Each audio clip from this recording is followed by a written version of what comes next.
취준생 여러분 안녕하세요. 취업연구소 인사드립니다. 오늘은 한국수자원공사 체험형 인턴 플러스 정규직 채용 자소서 문항을 분석하고자 합니다. 공기업 실무 경험이 필요한 취준생 여러분, 향후 정규직 지원을 희망하신다면 이번 공고에 꼭 집중하세요. 한국수자원공사는 채용 과정이 다소 특이합니다. 우선 체험형 인턴으로 3개월을 근무하고 채용형 한 달을 거쳐서 정직원 채용을 위한 심사를 받게 됩니다. 따라서 인턴으로 채용된 이후에도 정규직으로 전환하고자 열심히 근무하는 것을 목표로 삼아야겠습니다. 이번에는 총원 270명이나 채용하는 것을 알 수 있습니다. 더불어 행정, 토목, 전기, 기계, 정보통신, 환경, 전산지질, 건축, 조경 등 우리가 지원할 수 있는 모든 분야를 채용하므로 이번 기회에 공기업에 입사할 수 있도록 첫 단추를 잘 깼으면 좋겠습니다. 다만 지원 자격으로 일정 수준의 어학 성적을 요구하고 있으며 몇몇 우대 가점에 해당하는 자격증이 존재하니까 서류 작성에 앞서 공고를 면밀히 살펴보세요. 본론으로 들어가서 자소서 문항을 전격해보여 보겠습니다. 우선 500자 문항 5개, 700자 문항 1개로 구성되어 있습니다. 1번, 5번, 6번 문항의 경우에는 자신이 지원한 직무를 어떤 식으로 준비했는지, 그리고 묻지마 지원이 아닌 실제 관심을 갖고 지원한 것이 맞는지를 검증하고 있습니다. 따라서 자신이 땡땡 직무 전문가가 되고자 사사적으로 노력했음을 어필할 필요가 있어요. 한편 2번, 3번 문항은 타 기업에서도 보편적으로 묻는 스토리이므로 미리 템플릿을 만들어 복사 붙여넣기 하는 방식으로 빠르게 해결할 필요가 있어요. 다만 4번 문항은 빈출되는 질문이 아니기 때문에 이번 기회를 통해서 양작택일 물음을 해결하는 연습을 하는 것이 좋습니다.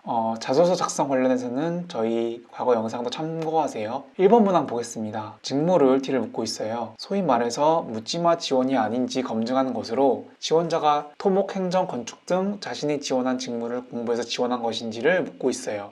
더불어 기울이고 있는 노력이기 때문에 과거에 자신이 준비한 이력과 현재 활동하고 있는 활동을 함께 작성하면 되겠습니다. 경력이 아니어도 좋습니다. 동아리, 학회, 인턴 생활, 공모전 등 자신이 지원한 직무와 직감적으로 연관성이 있는 일을 하라면 적극 제시하는 것이 좋습니다. 다만 요구 글자 수가 500자이므로 자칫 경험날식 전개가 되지 않도록 주의하는 것이 필요합니다. 이것을 피하기 위해선 자신의 핵심 경험을 두 분류로 나누는 것입니다. 예를 들어 자신이 행정직에 지원했다면 교회 활동으로 나누어 대분류 1, 대분류 2 이렇게 구분하는 것입니다. 인턴이나 사회 경험이 없다면 대외 활동과 같은 임금을 받지 않고 경험한 일화를 작성하는 것이 좋습니다. 물론 교회 활동마저 없다면 교내 활동 내에서 범주를 분류하시면 되겠습니다. 예컨대 학업 활동과 동아리 활동이죠. 2번 문항 가보겠습니다. 전형적인 템플릿형 질문입니다. 조직에 소속하여 협업한 경험을 묻고 있습니다. 따라서 이러한 경험은 미리 700자로 정리한 후에 회사에서 요구한 500자에 맞게 글자 수를 축소하면 됩니다. 글자 수 조절 방법과 관련해서는 저희 영상을 참고하세요. 물음 속에 기승전결 흐름이 담겨 있으므로 경험을 순서에 맞게 재배치할 필요가 있어요. 예컨대 팀 경험을 요약하고 협업을 위해 노력한 과정을 서술하는 것입니다.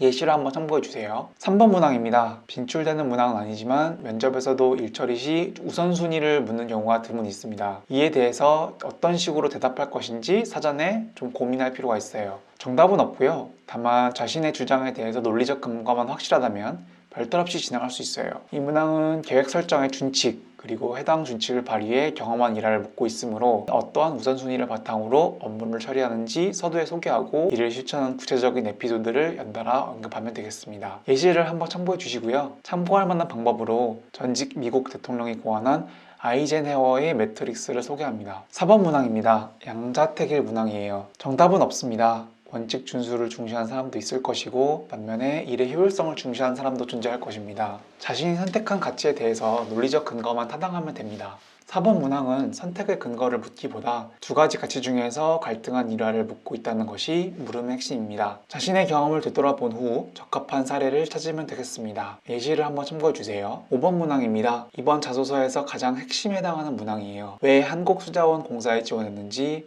자신이 지원한 직무에 입사한 후 어떤 식으로 커리어 플랜을 작성할 것인지 묻고 있어요. 소대목 20자를 제외하고 230자는 회사에 지원한 동기를 한 문단에 서두에 작성한 후 나머지 250자는 인재상 한계와 결부해서 자신이 직무적으로 어떤 사람으로 성장할 것인지를 간략 기술하면 됩니다. 조심해야 할 것은 인재상 자체가 추상 개념이기 때문에 입사 후 포부 또한 추상적으로 작성하는 룰을 범하면 안 됩니다. 즉 안전이라는 인재상을 선택했다면 안전하게 근무할 수 있는 근무 환경을 문항을 조성하겠다가 아니라 대진 설계나 글로벌 스탠다드에 기반한 땡땡 공학 설계를 통해서 안전 불감증 제로 실현에 기여하겠다라는 식으로 보다 구체적으로 작성할 필요가 있습니다. 6번 문항입니다. 어떻게 보면 1번 문항과 다소 겹치는 부분이 있어요. 다만 1번 문항이 줄글 형식의 스토리텔링 양식을 가졌다면 6번 문항은 경험 기술서이기 때문에 경험을 즉 프레이즈의 형태로 정제할 필요가 있습니다.